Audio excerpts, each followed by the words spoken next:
Subscribe करिए हमारे channel target UP TET CTET को और बेल आइकन को दबाइए।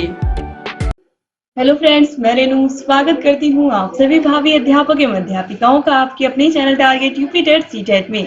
दोस्तों, आज की इस वीडियो में हम पढ़ने वाले हैं स्किनर का क्रिया प्रसूत अधिगम का सिद्धांत। क्रिया प्रसूत अधिगम का सिद्धांत।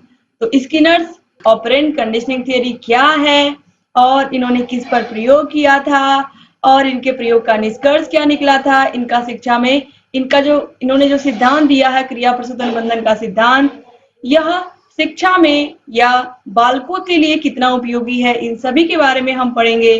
दोस्तों, इससे पहले आप लोगों ने अधिगम के सिद्धांत में आप लोगों को पता है, आप लोगों ने पाउलो का सिद्धांत पढ़ लिया, थॉर्नडाइक का सिद्धांत पढ़ लिया। पाउलो का कुत्ता, थॉर्नडाइक की बिल्ली, अब स्किनर का चूहा। और ऑलरेडी मैंने ट्रिक के माध्यम से आपको बताया भी है कैसे आपको इसको लर्न करना है। एक बार फिर मैं आपको वो ट्रिक दिखा देती हूँ जिससे आप आसानी से याद रख सकते हैं। यहाँ पर आप देखिए, ये ट्रिक आप लोगों ने देखी ही है, एक बार फिर से मैं बता दे रही हूँ ताकि आपको लर्न हो जाए। थॉर्नडाइक की बिल्ली छोटी सी भूल, पाउलो का कुत्ता क्लासिकल कूल, स्किनर का चूहा करे क्रिया प्रसूत, कोलर के बंदर को आ गई सूझ। तो स्किनर का चूहा करे क्रिया प्रसूत। तो स्किनर के सिद्धांत का नाम क्या है? क्रिया प्रसूत अनुबंधन का सिद्धांत। और प्रयोग किस पर किया था? चूहे पर किया था। और यहाँ पर देखिए, पाउलो ने कुत्ता छोड़ा थॉर्नडाइक की बिल्ली पर, स्किनर का चूहा मर गया तो कोहलर के चिंपैंजी पर। तो यहाँ पर भी देखिए स्किनर का चूहा। तो अब यहाँ पर हम आगे देखेंगे, अब स्किनर के बारे में हम थोड़ा सा जानेंगे, फिर उसके बाद हम इनका जिन्होंने प्रयोग किया है उसके बारे में हम जानेंगे। देखिए, प्रतिपादक थे B.F. स्किनर। दोस्तों, एग्जाम में कभी कोई पूछ लिया है कि क्रिया प्रसूत अनुबंधन का सिद्धांत किसने दिया था, या इस तरीके से इनके सिद्धांत से संबंधित कोई क्वेश्चन पूछा, उसमें C.F. स्किनर भी दिया है। तो C.F. स्किनर नहीं होता, इनका पूरा नाम B.F. स्किनर है। ये अपने दिमाग में बिठा लीजिए कि स्किनर का पूरा नाम क्या है? B.F. स्किनर है। अब निवासी कहाँ के थे? अमेरिका के रहने वाले थे या यूएसए के रहने वाले थे। और इन्होंने अपना सिद्धांत कब दिया था? चूहे वाला जो भी आप पढ़ोगे 1938 में दिया था। और प्रयोग इन्होंने 1938 पर चूहे पर किया था और 1943 में कबूतर पर किया था। तो एग्जाम में पूछा है कि ऐसे कौन से मनोवैज्ञानिक है जिन्होंने चूहे और कबूतर दोनों पर प्रयोग किया था? चूहों पर भी किया था और कबूतरों पर भी किया था। तो आप आंसर क्या दोगे? B.F. स्किनर। स्किनर महोदय ने चूहे पर भी प्रयोग किया था और कबूतर पर भी। और आपने देखा था कि पाउलो का कुत्ता क्या था? भूखा था और घंटी की आवाज पर उसको खाना दिया जाता था। इसी प्रकार से थॉर्नडाइक की बिल्ली भी आपने देखा था कि जब उसका पैर लीवर पर पड़ता है, पिंजड़ा खुलता है और वह जा करके भोजन खा लेती है, वह भी भूखी थी। तो यहाँ पर स्किनर का चूहा जो है ये भी भूखा ही रहेगा, प्रयोग में याद रखिएगा आप लोग। अब चलिए यहाँ पर देखिए, जो स्किनर है या स्किनर का जो सिद्धांत है, यानी कि स्किनर का जो क्रिया प्रसूत अनुबंधन का सिद्धांत है, यह थॉर्नडाइक के प्रभाव के नियम पर आधारित है। प्रभाव का नियम दोस्तों आप लोगों को पता ही है कि थॉर्नडाइक ने 3 नियम दिए हैं सीखने के।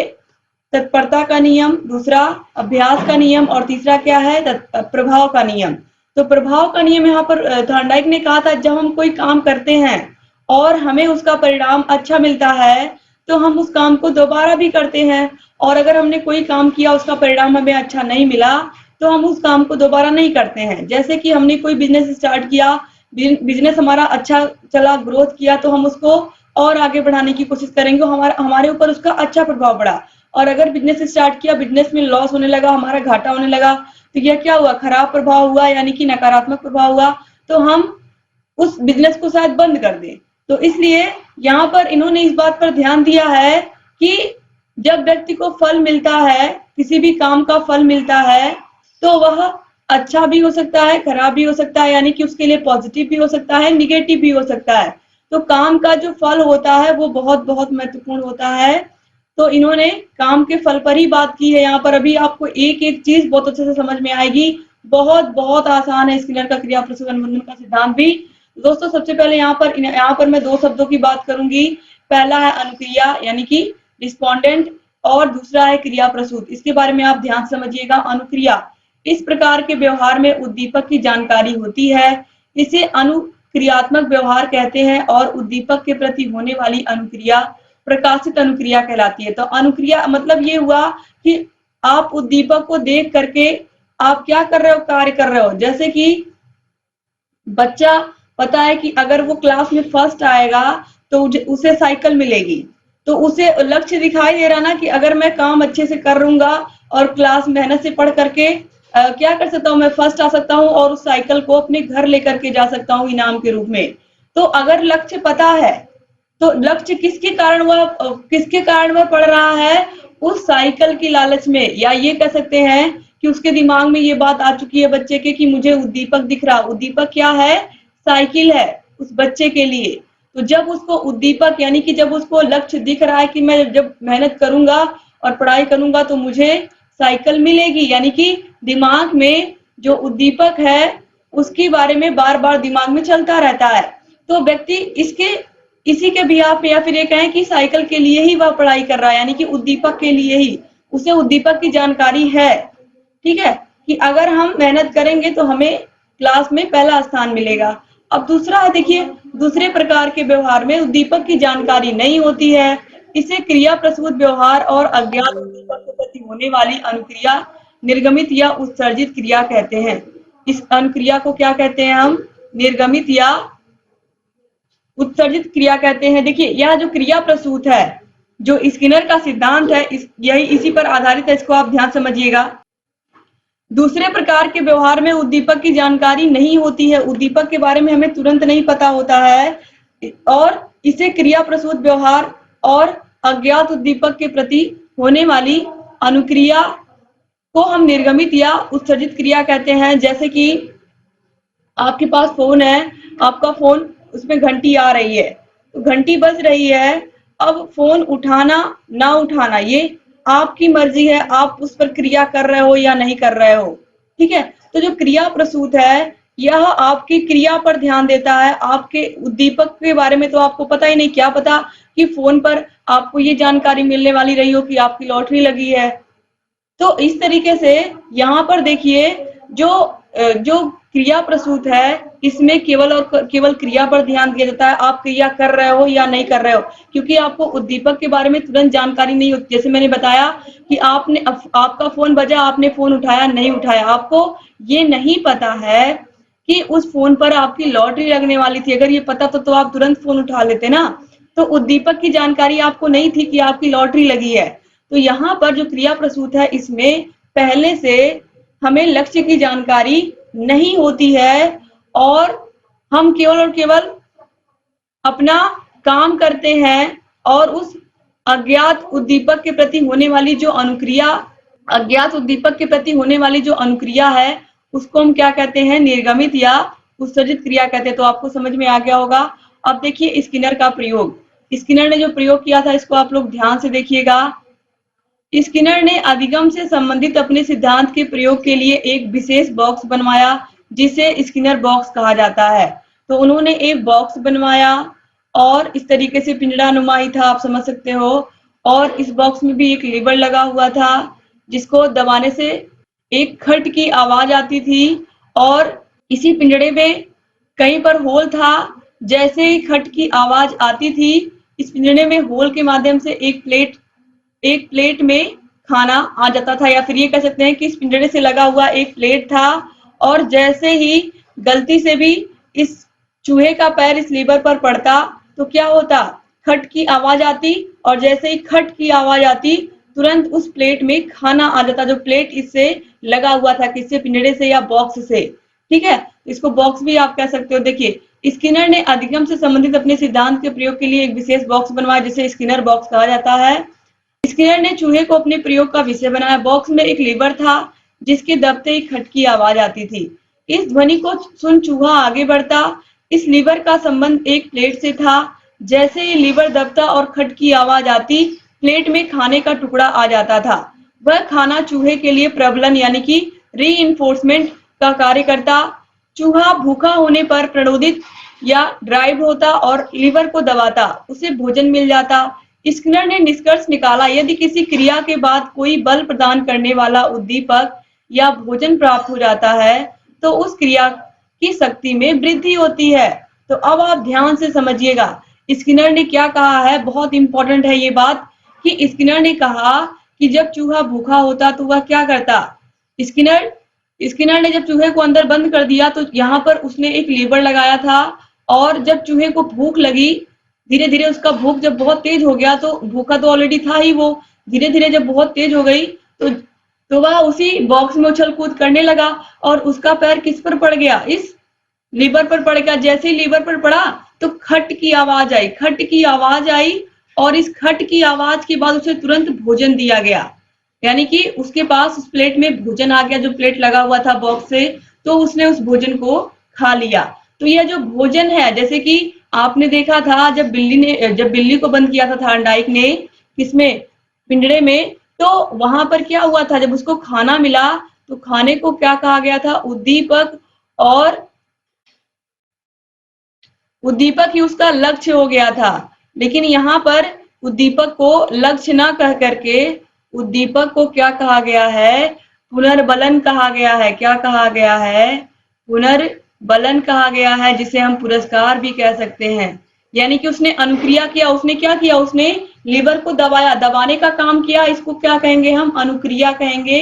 तो अनुक्रिया किया और उसे क्या मिला, उसे भोजन मिला पुरस्कार के रूप में, पुनर्बलन के रूप में। यानी कि यहाँ पर अब आप ध्यान दीजिएगा, जब हम कोई अच्छा काम करते हैं, जैसे कि चूहे ने लीवर को दबाया, तो लीवर को दबाने के बाद खट की आवाज आई, तो जैसे ही खट की आवाज आई तुरंत उसको भोजन मिल गया। तो यहाँ पर उसको क्या किया हमने, उसको पुरस्कार के रूप में खाना दे दिया। तो ऐसे ही जैसे ही बच्चा क्लास में कोई अच्छा सवाल, कोई सवाल लगा करके जल्दी से दिखाता है, कोई भी चैप्टर याद करके आपको सुनाता है, तो आपको तुरंत बोलना है, शाबाश बेटा बहुत अच्छा किया। तो जब आप तुरंत पुनर्बलन दोगे, तुरंत अच्छा बोलोगे, तो इससे क्या होगा, इससे बच्चे के अंदर एनर्जी आएगी, और वह और जल्दी जल्दी सवालों को लगा करके आपको दिखाएगा, और सारे चैप्टर्स को लर्न करके आपको दिखाएगा। तो तुरंत पुनर्बलन देना बहुत जरूरी है। तो यहाँ पर यही कहा गया, जैसे ही लिवर दबता है और खट की आवाज आती है, तुरंत उसको भोजन मिल जाता है, किसको, चूहे को। और यह भोजन पुरस्कार के रूप में है, उद्दीपक के रूप में नहीं, क्योंकि यहाँ पर उसको पता नहीं है कि पुरस्कार के रूप में उसको क्या मिलने वाला। आप लोगों ने ध्यान दिया, यहाँ पर खाना उसके सामने नहीं रखा है, उसके सामने खाना नहीं रखा है चूहे के, बल्कि जब चूहे ने मेहनत की, जब चूहे ने लीवर को दबाया, खट की आवाज आई, तब उसको भोजन दिया गया। ठीक है, यहाँ पर उसको भोजन दिख नहीं रहा था। जबकि पाओलो का केस आप देखिए, पाओलो का जो कुत्ता था उसको भी भोजन दिख रहा था, जो थार्नडाइक की बिल्ली थी उसको भी दिख रहा था, लेकिन स्किनर का जो चूहा है उसको भोजन दिख नहीं रहा था। भोजन के बारे में, या ये कहें कि उद्दीपक, भोजन ही क्या था, उद्दीपक था, आपको पता ही है। उद्दीपक के बारे में स्किनर के चूहे को कोई जानकारी नहीं थी। तो इस तरीके से यहाँ पर जब हमने इसको दिया तो यह एक पुरस्कार के रूप में, पुनर्बलन के रूप में आया। तो जैसे कि अब देखिए यहाँ पर, तो देखिए जो खाना है वो इसके लिए प्रबलन यानी कि री इन्फोर्समेंट का कार्य करता है, या फिर ये कहें पुनर्बलन का काम करता है। चूहा भूखा होने पर प्रणोदित यानी कि ड्राइव्ड होता और लीवर को दबाता और उसे भोजन मिल जाता। यदि किसी क्रिया के बाद हम कोई बल प्रदान करने वाला उद्दीपक भोजन प्राप्त हो जाता है, तो उस क्रिया की शक्ति में वृद्धि हो जाती है। यानी कि जब हम कोई काम करते हैं और हमें ये पता नहीं है कि हमें क्या मिलने वाला है, जब हमने कोई काम अच्छे से किया और उसके बाद हमें क्या मिल गया, कोई पुरस्कार मिल गया, या कोई अच्छी चीज मिल गई, या हमें शाबाशी मिल गई, तो इससे क्या होता है, हमारे काम की शक्ति में और वृद्धि होती है। तो इस तरीके से अब देखिए यहाँ पर स्किनर का मत क्या था, ध्यान से देखिएगा। यदि इस प्रकार अनुक्रियाओं को पुनर्बलित कर दिया जाए तो वे बलवती हो जाती हैं और व्यवहार में अस्थायी परिवर्तन लाती हैं। यानी कि बार बार इस तरीके से हम किसी बच्चे के साथ भी हम क्या कर सकते हैं, या इस तरीके के काम कर सकते हैं। जब वो बेहतर करे तो उसको हम पुरस्कार दे सकते हैं, उसको पुनर्बलित कर सकते हैं, उसकी प्रशंसा कर सकते हैं। प्रशंसा करना भी क्या, एक बहुत बड़ा पुनर्बलन देना है बच्चे की। अगर उसने अच्छा काम किया है, क्लास के सारे बच्चों के सामने उसके लिए क्लैपिंग करवा सकते हैं, उसकी तारीफ कर सकते हैं। तो इससे क्या होगा, इससे बच्चा अपने व्यवहार में परिवर्तन लाता है और वह और अच्छा करने की कोशिश करता है। अब देखिए, अनुक्रिया के लिए सदैव उद्दीपक का होना आवश्यक नहीं है। कभी कभी उद्दीपक की अनुपस्थिति में भी अनुक्रिया होती है। जैसे कि टीचर ने क्लास में टेस्ट लिया, सभी बच्चों का टेस्ट लिया, और उन्होंने ऐसा कुछ नहीं कहा कि जो टेस्ट में फर्स्ट आएगा उसको मैं कोई गिफ्ट दूंगा या कोई पुरस्कार दूंगा, ऐसा उन्होंने कुछ नहीं कहा है। लेकिन सभी बच्चे अपना 100% दे रहे हैं टेस्ट में, सभी बच्चे अच्छे से मेहनत कर रहे हैं। तो ऐसा नहीं है कि जब हमें जब हमें पुनर्बलन मिलेगा तभी हम अच्छा काम करेंगे, ठीक है। उद्दीपक की अनुपस्थिति में भी अनुक्रिया होती है। तो जरूरी नहीं कि उद्दीपक या भोजन सामने रखा हो या पुरस्कार सामने रखा हो तभी हम अच्छा काम करेंगे। यही स्किनर ने समझाया है अपने प्रयोग में, क्योंकि चूहे को भी खाना दिख नहीं रहा था।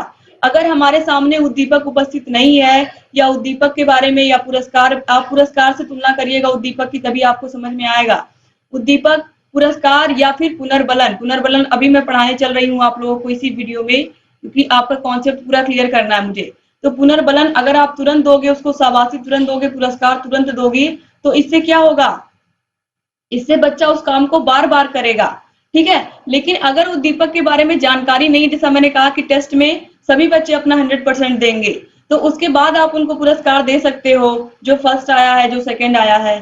तो यहाँ पर ये बताने का काम किया गया है कि हमेशा उद्दीपक का होना आवश्यक नहीं है, कभी कभी उद्दीपक की अनुपस्थिति में भी अनुक्रिया होती है। जरूरी नहीं है कि जो लक्ष्य है वो बताया ही जाए कि लक्ष्य के लिए ही काम करना है, ऐसा नहीं है। यहाँ पर बार बार स्किनर ने इसी बात पर जोर दिया है कि उद्दीपक के बिना भी हम काम करते हैं। जैसे कि चूहे ने किया था, चूहे को भूख तो लगी थी, लेकिन उसे ये नहीं पता था कि मैं अगर लीवर पर पैर रखूंगा और लीवर से खट की आवाज आएगी और मुझे भोजन मिलेगा। लेकिन वह क्या कर रहा था, बस अनुक्रिया, यानी कि वह प्रयास कर रहा था। जैसे कि हम कहते नहीं है कि कर्म करते रहो, फल की इच्छा मत करो, यानी कि अपना जो काम है हमें वो करते रहना। आप इससे बहुत अच्छे से रिलेट कर सकते हो इस क्रिया प्रसूत अनुबंधन के सिद्धांत को, कि हमारा काम है कर्म करना, क्रिया करना। क्रिया प्रसूत अनुबंधन का सिद्धांत आप इससे जोड़िए, क्रिया करना, कर्म करना। हमारा काम है कर्म करना, और होना ना होना इसके बारे में हमें सोच के परेशान नहीं होना है। तो यहाँ पर देखिए इन्होंने सबसे ज्यादा इंपॉर्टेंट, अब यहाँ पर ये लाइन आ रही है, इसको मोस्ट इंपॉर्टेंट है। इन्होंने परंपरागत थ्योरी, एसआर थ्योरी को आरएस थ्योरी में कन्वर्ट कर दिया। एसआर थ्योरी, उद्दीपक अनुक्रिया सिद्धांत किसने दिया था, थॉर्नडाइक ने दिया था। पिछली वीडियो में मैंने पढ़ाया है, जिन भी प्रशिक्षुओं ने नहीं देखा देख लीजिए, पॉलो का भी पढ़ा दिया है और थॉर्नडाइक का भी सिद्धांत पढ़ा दिया है। तो देखिए थॉर्नडाइक ने कहा था उद्दीपक अनुक्रिया, यानी कि इन्होंने कहा था जब बिल्ली को भोजन दिख रहा है तभी वह उसके लिए रिस्पॉन्स कर रही है, यानी कि जब हमें लक्ष्य दिख रहा है तभी हम उसके लिए काम कर रहे हैं। लेकिन यहाँ पर इन्होंने क्या कहा, इन्होंने कहा है, अब स्किनर ने क्या कहा है ध्यान से देखिएगा। स्किनर ने कहा है कि हमें रिस्पॉन्स पर ध्यान देना है। इन्होंने क्या कहा, रिस्पॉन्स पर ध्यान देना है, यानी कि हमें कर्म पर ध्यान देना है। तो इन्होंने क्या बना दिया, एसआर थ्योरी को आरएस थ्योरी बना दिया, यानी कि यहाँ पर इन्होंने सबसे पहले रिस्पॉन्स पर ध्यान दिया है, यानी कि इन्होंने कहा है कि हमें अपना कर्म करना है, जरूरी नहीं कि उद्दीपक दिखे तभी हम काम करेंगे। जैसे कि चूहे को नहीं पता था कि जब मैं लीवर पर पैर रखूंगा तो मुझे खाना मिलेगा, उसे नहीं पता था। जैसे कि अभी मैंने आपको एग्जांपल दिया था मोबाइल वाला, कि मोबाइल बज रही है, उठाना ना उठाना आपका काम है, आप उठाओ ना उठाओ, आपको पता नहीं है कि उस पर किसका फोन आ रहा क्या है, या आपकी लॉटरी लगने वाली है, तो आपने उसको देख करके अनदेखा कर दिया। तो इस तरीके से जो आरएस थ्योरी है, जो स्किनर की थ्योरी है, यह केवल और केवल क्रिया पर ध्यान देती है कि हमें अपना कर्म करना है। तो आरएस मतलब रिस्पॉन्स, आर मतलब क्या होता है, रिस्पॉन्स। तो रिस्पॉन्स और फिर उसके बाद स्टिमुलस है। तो रिस्पॉन्स याद रखिएगा, जो स्किनर है यह आरएस थ्योरी है, और जो थॉर्नडाइक है वह एसआर थ्योरी है। और स्किनर की थ्योरी को हम आर थ्योरी भी कहते हैं केवल, क्योंकि यह रिस्पॉन्स पर ही बेस है। यह क्या कहती है, अगर उद्दीपक अनुपस्थित भी है, यानी कि जरूरी नहीं कि उद्दीपक उपस्थित ही हो, जरूरी नहीं कि लक्ष्य हमें दिख ही रहा हो तभी हम काम करेंगे। यहाँ पर इसी बात पर ध्यान दिया गया है कि चाहे भोजन दिखे चाहे ना दिखे, हम बस अपना प्रयास कर रहे हैं। जैसे कि चूहा क्या कर रहा था, प्रयास कर रहा था, उसे कुछ दिखाई नहीं दे रहा था। तो इस तरीके से यहाँ पर कर्म की बात की गई है, स्किनर महोदय ने रिस्पॉन्स की बात की है, कि हमें अपना जो क्रिया है यानी कि अनुक्रिया है, हमें वो करते रहना है, करते रहना है। तो याद रखिएगा एसआर थ्योरी थॉर्नडाइक ने दिया है, और आरएस थ्योरी, जैसे स्किनर का नाम एस से स्टार्ट होता है, लेकिन यहाँ पर देखिए इन्होंने आरएस थ्योरी दी है। तो याद रखिएगा स्किनर में आर पहले आता है, एस नहीं, आर पहले आता है, और थॉर्नडाइक में एस आता है। तो आरएस थ्योरी स्किनर। अब देखिए स्किनर के सिद्धांत का शैक्षिक महत्व क्या है। तो स्किनर के सिद्धांत का शैक्षिक महत्व ध्यान से देखिएगा। अवांछित व्यवहारों को नकारात्मक पुनर्बलन प्रदान करके रोका जा सकता है। यहाँ पर कहा गया है, जैसे अभी मैंने आप लोगों को बताया कि जब बच्चा अच्छा काम किया, क्लास में फर्स्ट आया, उसको उसको आपने शाबाशी दी, उसकी प्रशंसा की, तो यह सब क्या है? ये सब सकारात्मक पुनर्बलन है ना। बच्चा और अच्छा करने की कोशिश करेगा, वह अपने विषय को और अच्छा बनाएगा और सवालों को और जल्दी हल करके आपको दिखाएगा। लेकिन अवांछित व्यवहार का मतलब क्या है? कोई बच्चा है क्लास में जो दूसरे बच्चों का सामान चुरा लेता है, उनकी कॉपियां चुरा लेता है, पेंसिल, रबर, इरेजर चुरा लेता है और इसके अलावा वह अपना काम भी करके नहीं आता है। तो नकारात्मक पुनर्बलन आप उसको कैसे दोगे? नकारात्मक पुनर्बलन के लिए आप क्या कर सकते हो? आप उसको क्लास के सामने खड़ा कर सकते हो, आप उसको डांट सकते हो, ठीक है? तो ये सब क्या है? ये सब नकारात्मक पुनर्बलन है। यानी कि नकारात्मक पुनर्बलन करके आप क्या कर सकते हो? उसके अवांछित व्यवहार को रोक सकते हो। उसे खुद शर्म आएगी कि सारे क्लास के बच्चों के सामने सर ने, मैम ने मुझे खड़ा कर दिया और मुझे डांट लगाई सारे क्लास के बच्चों के सामने, तो मैंने गलती की, मुझे नहीं चुराना चाहिए था, ये सामान नहीं चुराना चाहिए था, या मुझे अपना लेसन लर्न करके आना चाहिए था। तो इस तरीके से जो अवांछित व्यवहार है, यानी कि जैसे बच्चे चोरी करते हैं, बच्चे झगड़ा करते हैं, तो इस तरीके से टीचर उनको रोक सकते हैं नकारात्मक पुनर्बलन करके, यानी कि उन्हें दंड दे करके। दंड का मतलब है कि उन्हें डांट करके। अब देखिए, विद्यार्थी को तत्काल पुनर्बलन देना चाहिए, बहुत बहुत इंपॉर्टेंट है। अब आपने 4 सवाल दिए ब्लैक बोर्ड पर, 4 में से चारों सवाल एक बच्चा तुरंत करके लेकर के आया आपके पास और वह 4 के चारों सवाल आपने देखा कि बिल्कुल सही है। तो आपको क्या करना है? आपको उस बच्चे को तुरंत तुरंत पुनर्बलन देना है। मतलब कि तुरंत पुनर्बलन जब आप देंगे तो इससे क्या होगा? इससे बच्चा और अच्छा करेगा।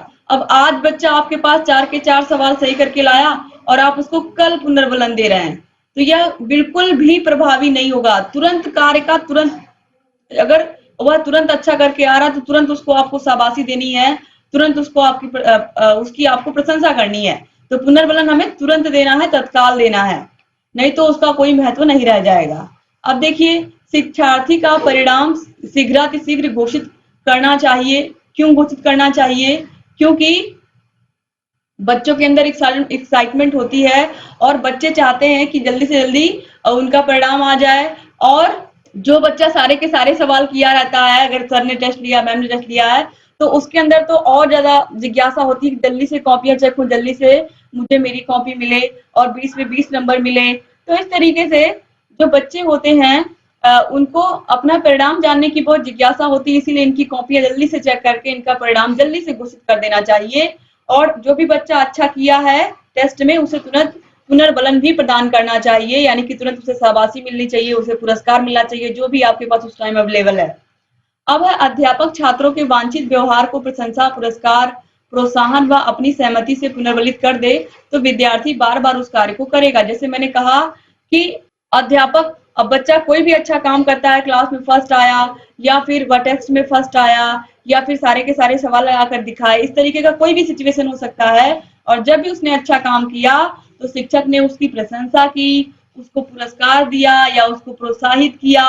और जब इस तरीके से बच्चे को प्रशंसा मिलेगी, पुरस्कार मिलेगा, प्रोत्साहन मिलेगा, तो वह उस काम को बार बार करेगा। वो हर बार सोचेगा कि मैं हर क्लास में फर्स्ट आऊं, हर सवाल लगा कर दिखाऊं और अच्छे से अच्छा करूं हर सब्जेक्ट में।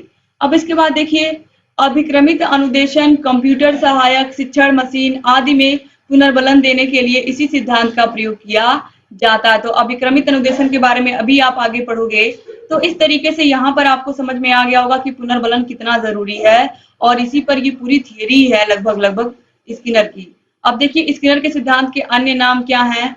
तो अन्य नाम में आप देखिए, पहला है आरएस सिद्धांत, अभी मैंने आपको बताया स्किनर का आरएस सिद्धांत। फिर है सक्रिय अनुबंधन का सिद्धांत, फिर है कार्यात्मक प्रतिबद्धता का सिद्धांत, फिर है नैमित्तिक अनुबंधन का सिद्धांत और फिर है आर थ्योरी। आर थ्योरी अभी आपने देखा है, तो इसको आर थ्योरी भी कहते हैं। अब दोस्तों, ये नाम आपको याद रखने हैं। अब इसके बाद देखिए, अब हम पुनर्बलन के बारे में पढ़ेंगे। पुनर्बलन यानी कि रीइंफोर्समेंट। और यह प्रतिपादक कौन है? इसके बार बार एग्जाम में पूछा, पुनर्बलन का सिद्धांत किसने दिया था? तो CL हल ने दिया था। तो याद कैसे आप रखोगे? आप देखो, पुनर्बलन में क्या आ रहा है? बल आ रहा है ना, पुनर्बलन। तो ये जो बल आ रहा है, इस बल को आप जोड़ोगे हल से। हल चलाने के लिए बल लगता है। हल चलाने के लिए हल कौन चलाता है? किसान चलाता है। और हल को जोतते कौन है? बैल। तो देखिए हल चलाने के लिए बल लगाना पड़ता है। ये मैंने पहले भी बताया है, यहाँ पर फिर ट्रिक आपको बता रही हूँ। हल चलाने के लिए बल लगाना पड़ता है। अब देखिए, तो आपको याद रहेगा पुनर्बलन का सिद्धांत किसने दिया था? बल हल। तो सीएल हल ने दिया था। अब स्किनर के प्रयोग में जो खाद्य पदार्थ है वह चूहे को वांछित क्रिया करने के लिए बार बार अभिप्रेरित करता है। यहाँ चूहे को खाना तभी प्राप्त होता है जब वह लीवर को दबा देता है। अतः इस प्रयोग के आधार पर पुनर्बलन अनुक्रिया के उपरांत ही उत्पन्न होता है। तो पुनर्बलन जो है वो अनुक्रिया के उपरांत ही होता है। यहाँ पर ये बताया गया है कि जब हम किसी को कोई अच्छा काम करने पर पुरस्कार देते हैं तो वह उस काम को बार बार करता है। जैसे कि जब चूहे ने क्या किया था, लीवर पर पैर रखा, लीवर को दबा दिया, खट की आवाज आई और उसको भोजन मिल गया, तो उसे समझ में आया कि मैंने कोई अच्छा काम किया है। तो व्यक्ति उस काम को बार बार करना चाहेगा। और उसने क्या किया था, अब उस लीवर को बार बार दबाया था क्योंकि उसे पता था कि मैं अच्छा काम कर रहा हूँ और मुझे इसके लिए पुरस्कार मिल रहा है। तो यहाँ पर यही बताया गया है कि पुनर्बलन कभी भी किसी न किसी अनुक्रिया के बाद ही हमें मिलता है। हमने अच्छा काम किया है, क्लास में फर्स्ट आए हैं, टेस्ट में फर्स्ट आए हैं, तो हमें पुरस्कार मिलेगा। हमने अपने क्षेत्र में कोई अच्छा काम किया है, कोई खोज की है, तो इस तरीके से, या कोई आविष्कार किया है तो हमें पुरस्कार मिल रहा है। और इसके अपोजिट नकारात्मक में क्या हो जाएगा? हमने चोरी की है, हमने किसी से लड़ाई की है, हमने किसी को धक्का दे दिया, गिर गया, किसी को चोट लग गई हमारी वजह से, तो ये सब क्या है? ये सब नकारात्मक है और इसके लिए दंड मिलना चाहिए, इसके लिए डांट मिलनी चाहिए। तो यही सब बातें यहाँ पर आपको पता चलेंगी। तो अगर आपने अच्छा काम किया है तो आपको तुरंत पुरस्कार मिलना चाहिए और खराब किया तो दंड भी मिलना चाहिए। तो यहाँ पर देखिए, जो पुनर्बलन है वो किसी ना किसी अनुक्रिया, कोई ना कोई आप काम करते हो, उसके बाद ही आपने मेहनत की, आपने टेस्ट में अच्छा नंबर लाया, आपने मेहनत की, क्लास में फर्स्ट आए, तो आपने मेहनत किया ना, अनुक्रिया यानी कि मेहनत का काम किया ना, तभी तो आपको पुरस्कार मिल रहा है, पुनर्बलन मिल रहा है। तो देखिए, अनुक्रिया के उपरांत ही उत्पन्न होता है कौन? पुनर्बलन। यह प्राणी के व्यवहार को बल प्रदान करता है। अब देखिए परिभाषा क्या है? पुनर्बलन हमें बार बार क्रिया करने के लिए प्रोत्साहित करता है। पुनर्बलन सिद्धांत थार्नडाइक व पाउलो के सिद्धांत पर आधारित है। तो याद रखिएगा, थार्नडाइक और पाउलो के सिद्धांत पर ही आधारित है ये सिद्धांत। कौन? पुनर्बलन। तो एग्जाम में पूछेगा कि पुनर्बलन किसके सिद्धांत पर आधारित है, तो थार्नडाइक और पाउलो के। और इस जो पुनर्बलन है, आपको पता है कि ये जो पूरा स्किनर के बारे में भी आपने पढ़ा, स्किनर का जो पूरा चैप्टर है यह पुनर्बलन पर ही आधारित है। यानी कि उन्होंने अपने सिद्धांत में पुनर्बलन को बहुत बहुत अधिक माना, रीइंफोर्समेंट को उन्होंने बहुत महत्व दिया, तो उन्होंने पुरस्कार को बहुत महत्व दिया।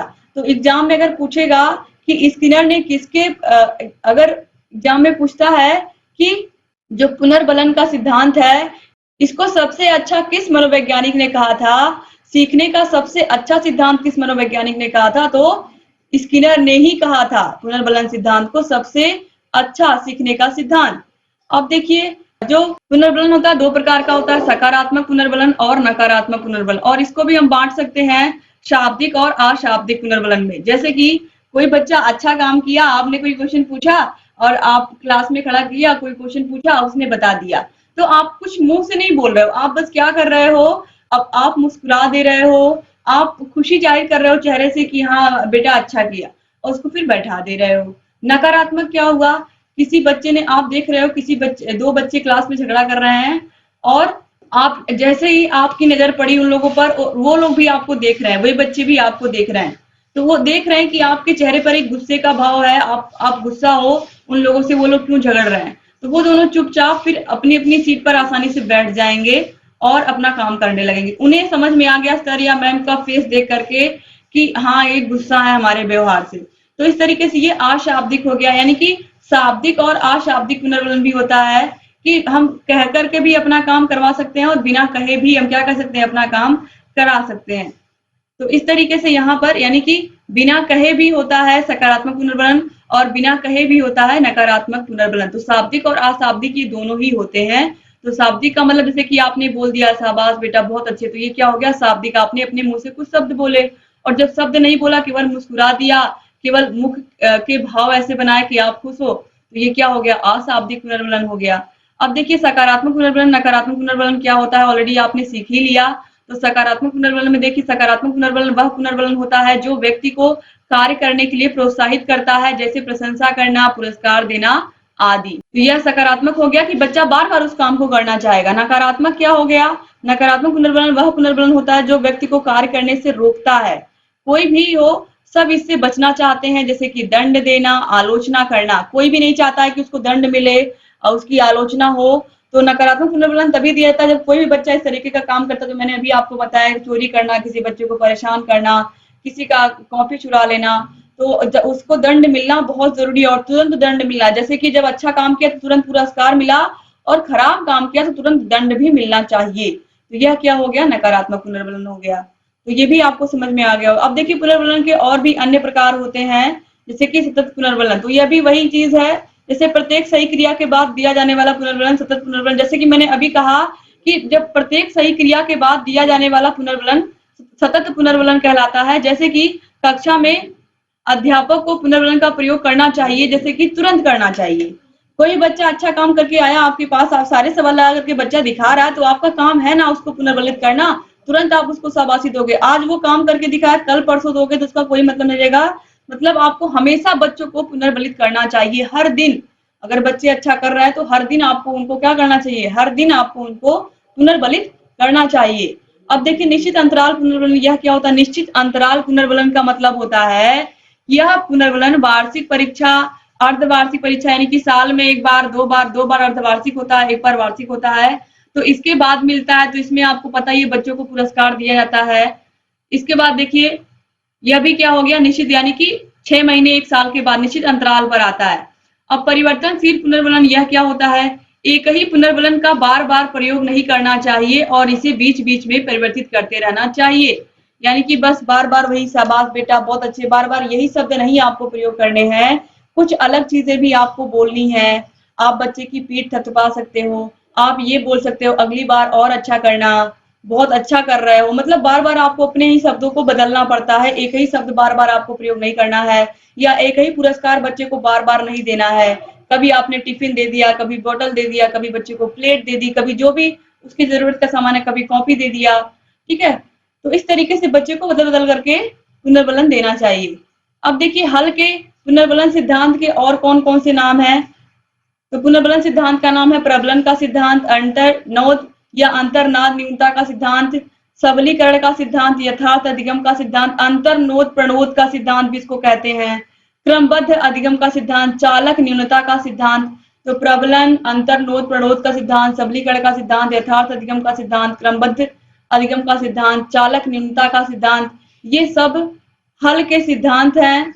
और दोस्तों अब देखिए इसके बाद 1915 में हल ने अपनी पुस्तक प्रिंसिपल्स ऑफ बिहेवियर में पुनर्बलन का सिद्धांत दिया था। इसके पुनर्बलन सिद्धांत को स्किनर ने हल के पुनर्बलन सिद्धांत को स्किनर ने अधिगम का सर्वश्रेष्ठ सिद्धांत माना है।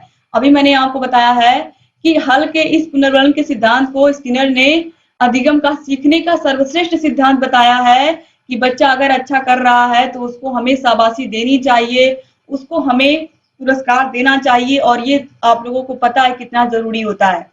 अब देखिए इसके बाद है अभिक्रमित अनुदेशन। यह क्या है? यह भी पूछा गया है बार बार एग्जाम में। जब ज्ञान को छोटे छोटे टुकड़ों में तोड़कर विभाजित करके छात्रों तक पहुंचाया जाए तो उसे अभिक्रमित अनुदेशन कहते हैं। अभिक्रमित अनुदेशन शिक्षा में नवाचार है। इसके माध्यम से छात्रों के विषयगत कमजोरी का पता लगाकर उसका उपचार कर दिया जाता है। अभिक्रमित अनुदेशन में छात्रों को क्रियाशीलता और पुनर्बलन पर विशेष बल दिया जाता है। छात्रों की क्रियाशीलता और पुनर्बलन पर विशेष ध्यान दिया जाता है। अभिक्रमित अनुदेशन 3 प्रकार का होता है। सबसे पहले यहाँ पर हम समझेंगे अभिक्रमित अनुदेशन क्या है। तो अभी मैंने आपको बताया कि यह कोई बहुत बड़ा काम है, उस बहुत बड़े काम को हमने छोटे छोटे टुकड़ों में बांट लिया। कि जैसे कि एक कोई बहुत बड़ा चैप्टर है, अब हमारे पास 35 मिनट की घंटी है, तो उसमें हम पूरे चैप्टर को तो खत्म कर नहीं सकते। एक एक पार्ट, आज इतना पढ़ाया, कल इतना पढ़ा देंगे, परसों इतना पढ़ा देंगे, इस तरीके से 5 पार्ट में हमने उसको पढ़ा दिया। तो धीरे धीरे आप क्या कर सकते हो, बच्चों को आसानी से उस ज्ञान को छोटे छोटे टुकड़ों में तोड़ करके पढ़ा सकते हो। जैसे कि इस तरीके से भी आप समझ सकते हो, जैसे कि ये एग्जाम्पल मैंने पहले भी आपको बहुत बार दिया है कि एक पेड़ है, उस पेड़ के बारे में आप एक एक चीज के बारे में, सारे के सारे अंगों के बारे में आप उसके एक ही दिन तो नहीं लिखवा सकते हो ना। एक दिन आप उसके तने के बारे में, सारे के सारे तनों के बारे में, एक दिन उसकी पत्तियों के बारे में, एक दिन उसके फूलों के बारे में विस्तार से आप बात कर सकते हो, उसकी कलियों के बारे में, उसकी जड़ों के बारे में बात कर सकते हो। तो इस तरीके से बच्चा, जब आप उसको बहुत थोड़ा-थोड़ा सिखाओगे तो टुकड़े में तोड़ करके, तो वो आसानी से सीख पाएगा। जैसे शरीर के अंगों के नाम, पूरी बॉडी है, एक ही दिन में आप शरीर के सारे अंगों के नाम आप नहीं याद करा सकते हो बच्चे को। एक दिन आपने हाथों के बारे में, उंगलियों के बारे में, टहनियों के मीनिंग बच्चों को बता दी इंग्लिश में। फिर आपने एक दिन मुँह में जितने भी अंग है, नाक है, इसके अलावा सर है, कान है, ये गला, सबकी इंग्लिश बताई। तो इस तरीके से आप क्या कर रहे हो, छोटे-छोटे टुकड़ों में ज्ञान को बाँट करके बच्चों को पढ़ा रहे हो, यानी कि एक-एक अंग के बारे में बता रहे हो। छोटे-छोटे टुकड़ों में बाँटने से यही फ़ायदा होता है कि बच्चों के ऊपर पहले तो अधिक बर्डन नहीं पड़ता है और सारे के सारे बच्चे कॉन्सेप्ट को समझ जाते हैं। अब देखिए, यहाँ पर यह जो 3 प्रकार का अनुदेशन होता है, इसमें क्या-क्या होता है? पहला है रेखीय अभिक्रमित अनुदेशन। रेखीय अभिक्रमित अनुदेशन दिया था स्किनर ने 1952 में, और इन्होंने कहा था पूर्व ज्ञान को नवीन ज्ञान से जोड़ना। जैसे कि बच्चों को आप गुणा सिखा रहे हो और आपको पता है गुणा बच्चे को कब आएगा? जब उसको जोड़ पहले से आया रहेगा, जोड़ के साथ उसको पहाड़े याद होंगे। तो जोड़ की क्रिया उसने जब सीखी होगी, पहाड़े सीखे होंगे, तो उसके लिए जो 2 अंक के गुणे हैं, 2 अंक का जो गुणा है, उसके लिए क्या हो जाएगा? आसान हो जाएगा, क्योंकि 2 अंक के गुणे में केवल गुणा ही नहीं करना होता है, जोड़ना भी होता है। तो हासिल वाला जोड़ और उसको पहाड़े आने चाहिए, जिससे वह आसानी से गुणा को सीख पाए। तो पहले उसने कुछ सीखा था, तभी तो वह पूर्व ज्ञान को अपने नवीन ज्ञान से जोड़ रहा है गुणा करने में। तो इस तरीके से यहाँ पर देखिए, जैसे भाग की क्रिया हुई, तो भाग की क्रिया में भी घटाना आता है। तो बच्चे को आपने घटाना सिखाया होगा, तभी तो वह भाग की क्रिया सीख पाएगा आगे। जो उसका पहले का ज्ञान है, आप क्या कर देते हो, उसके नवीन ज्ञान से जोड़ देते हो। तो यह स्किनर ने कहा। रेखीय अभिक्रमित अनुदेशन किसने दिया था? अगर एग्जाम में पूछेगा तो आप क्या बताओगे? स्किनर ने। अब शाखीय अभिक्रमित अनुदेशन है, तो शाखीय अभिक्रमित अनुदेशन नॉर्मन एंड क्राउडर ने 1960 में दिया था, और इसका क्या मतलब है? समस्या का पता लगाकर उसका उपचार करना। ये आपने भी देखा भी है। तो बच्चा जिस भी विषय में कमजोर है, उसकी उस समस्या का पता लगा करके हम क्या कर सकते हैं? उसकी समस्या को दूर कर सकते हैं। समस्या का पता लगाना क्या होता है? निदान होता है, और समस्या का को हल करना उपचार होता है। ये ऑलरेडी मैंने पहले बताया। कोई भी विषय उसका कमजोर है, विज्ञान है, इंग्लिश है, तो उसकी समस्या का पता लगाएंगे और धीरे-धीरे उसकी समस्या का क्या करेंगे? हम हल करेंगे। फिर है गणितीय अभिक्रमित अनुदेशन। यह किसने दिया था? या इसको हम मैथमेटिक्स या अवरोधी अनुदेशन भी कहते हैं। तो यह पाठ्यक्रम पर जोर देता है बच्चों के, और यह दिया था थॉमस एल गिलबर्ट ने 1962 में।